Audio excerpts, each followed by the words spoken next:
दोस्तों नमस्कार, मैं हूं राजकुमार सिंह। अब आप इसे लोकतंत्र की ताकत कहिए या कमजोरी, राजनीतिक सत्ता चुनावी हानि लाभ के गणित के बिना एक कदम नहीं चलती।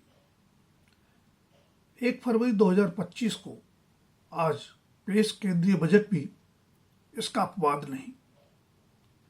केंद्रीय वित्त मंत्री निर्मला सीतारमण द्वारा पेश इस बजट में आयकर छूट की सीमा बढ़ाए जाने और नए टैक्स स्लैब बनाए जाने को मिडिल क्लास की बल्ले बल्ले बताया जा रहा है।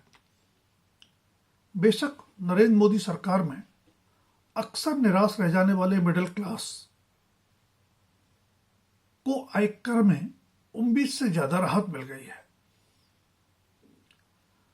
पर उसका श्रेय लेने के लिए दिल्ली के पूर्व मुख्यमंत्री अरविंद केजरीवाल समेत विपक्ष के कई नेता भी आगे आ गए, जिनका दावा है कि उनके दबाव में ही सरकार मेहरबान हुई है।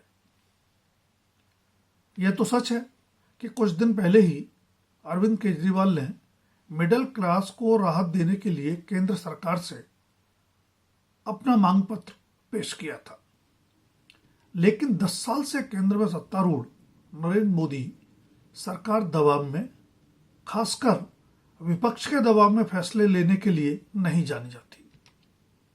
इसके बावजूद यह सच है कि वित्त वर्ष 2025-2026 के केंद्रीय बजट में चुनावी दबाव साफ नजर आता है। आदर्श चुनाव आचार संहिता लागू होने के कारण इस केंद्रीय बजट में दिल्ली के लिए सीधे सीधे लोक लुभावन घोषणाएं संभव नहीं थी, लेकिन जिस तरह आयकर राहत को मिडिल क्लास के लिए बल्ले बल्ले बताया जा रहा है और उसके लिए बीजेपी अपनी और अपनी सरकार की पीठ भी थपथपा रही है, उसका असल लाभ तो आयकर दाताओं को ही मिलना है। और दिल्ली में आयकर दाताओं की संख्या 40 लाख है। ध्यान रहे कि दिल्ली की कुल आबादी 3 करोड़ 38 लाख में से 1 करोड़ 55 लाख वोटर हैं, जिनमें से 40 लाख लोग कर देते हैं। ऐसे में आयकर राहत का सीधा लाभ उन्हें मिलेगा ही। वैसे भी देश की राजधानी होने के नाते दिल्ली में राज्य सरकार के अलावा केंद्र सरकार के कर्मचारी भी बड़ी संख्या में रहते हैं। याद यह भी रखना होगा कि मिडिल क्लास बीजेपी का परंपरागत वोट बैंक रहा है, लेकिन 2023 के बाद अरविंद केजरीवाल की आम आदमी पार्टी अपनी लोक लुभावन योजनाओं से उसमें सेंध लगाने में सफल रही। अब जबकि लगभग 27 साल से दिल्ली की सत्ता से वनवास भोग रही बीजेपी सत्ता में वापसी के लिए हर संभव बिसात बिछा रही है, 40 लाख करदाता वोटर्स को खुश करना एक बड़ा दांव साबित हो सकता है। जाहिर है मिडिल क्लास वोटर्स का एक बड़ा हिस्सा बीजेपी की ओर लौट सकता है, जो 5 फरवरी को आम आदमी पार्टी, बीजेपी और कांग्रेस के बीच होने वाले त्रिकोणीय चुनावी मुकाबले में महत्वपूर्ण भूमिका भी निभा सकता है।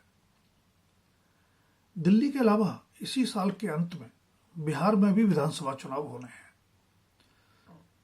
बिहार में फिलहाल नीतीश कुमार के नेतृत्व में जनता दल यूनाइटेड और बीजेपी की गठबंधन सरकार है। नीतीश कुमार मुख्यमंत्री बने रहने के लिए अपनी सुविधा और जरूरत के अनुसार पाला बदलने के लिए जाने जाते हैं। वह बीजेपी की अगुवाई वाले एनडीए के अलावा राष्ट्रीय जनता दल और कांग्रेस के महागठबंधन में भी 1 से अधिक बार रह आए हैं। 1 फरवरी को अपने 77 मिनट के बजट भाषण में वित्त मंत्री निर्मला सीतारमण ने 9 बार बिहार का नाम लिया। इससे पता लगता है कि वहां अगला विधानसभा चुनाव, जो इस साल अक्टूबर-नवंबर में होना है, जीतना बीजेपी के लिए कितना महत्वपूर्ण है। Makhana board, national institute of food technology की स्थापना,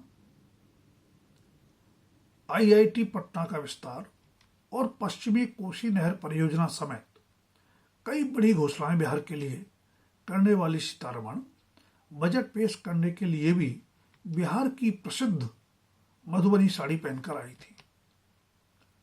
पटना आईआईटी विस्तार से जहां राज्य के युवाओं को साधने की कोशिश की गई है, वहीं मखाना बोर्ड और पश्चिमी कोसी नहर परियोजना से मिथिलांचल और सीमांचल में चुनावी लाभ मिल सकता है। बेशक दिल्ली और बिहार में चुनावी लाभ की मंशा से प्रेरित इस बजट का लाभ पूरे देश के ही मिडिल क्लास को मिलेगा। इसलिए इस बजट को खासकर आयकर दाताओं के लिए बड़ी राहत माना जा सकता है, जिसकी वे लंबे समय से आस लगाए हुए थे। जाहिर है, जब जेब में अधिक पैसा रहेगा तो खर्च करने की क्षमता भी बढ़ेगी, जिससे मांग बढ़ेगी और अर्थव्यवस्था को गति भी। दोस्तों, अगर वीडियो पसंद आए तो लाइक, शेयर और सब्सक्राइब अवश्य करें। अपनी राय भी कमेंट सेक्शन में दें। धन्यवाद। अभी के लिए इतना ही। जल्द फिर मिलेंगे किसी नए विषय के साथ।